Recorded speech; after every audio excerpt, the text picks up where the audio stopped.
Hello guys, welcome to my new blog. देखिए हम लोग एक खाते में 3 आदमी जा रहे हैं। बारिश हो रहा है, बहुत बारिश हो रहा है, आंधी भी है। ये देखिए छाता को समझ में नहीं आ रहा है, ठीक है ना। अब पीछे हम लोग भीग गए। अरे यार ये देखो, क्या ये देखिए करो मर दे क्या इसो भीग पड़ी हो। अरे मर क्या करो मर दे यार, ये देखिए छोड़ा छोड़ा, ये देखिए भाई, ये देखिए कैसे बारिश हो रहा है, ठीक है ना। हवा भी बह रहा है, बारिश भी हो रहा है, ठीक है।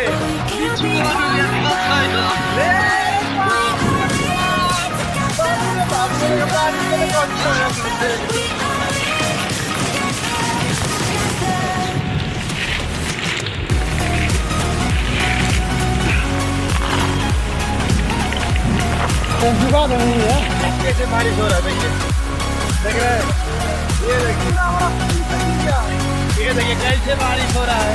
और देखिए पैंट हम लोग का भीग गया है, हमारा पुल गिर गया है, पैंट भीग गया है और बारिश हो रहा है। देखिए कितना तेज बारिश हो रहा है, देख रहे गाइस, कितना तेज बारिश हो रही है। देखिए देख रहे हैं,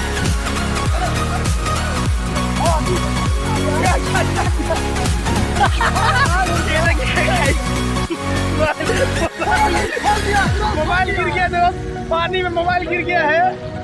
आप लोग को मैं बता दूं, जो भी बंदा नीचे खोज रहा था, मोबाइल गिर गया था बंदा इसका, ये लड़के का मोबाइल गिर गया था। देखिए गाइस कितना जोर से बारिश हो रहा है, ठीक है ना, बहुत जोर से बारिश हो रहा है। ये दिखाते हैं हमको, तो ये कैसे मोबाइल गिर गया था पानी में, ठीक है ना। देखिए मोबाइल गिर गया है पानी में, ये देखिए, दिखाए भैया, सबसे को मोबाइल दिखाइए, मोबाइल गिर गया। देखिए आप देख रहे थे ना कैसे मोबाइल खोज रहा था, ऐसा लग रहा था कि गरई का मछली खोज रहा है, ठीक है।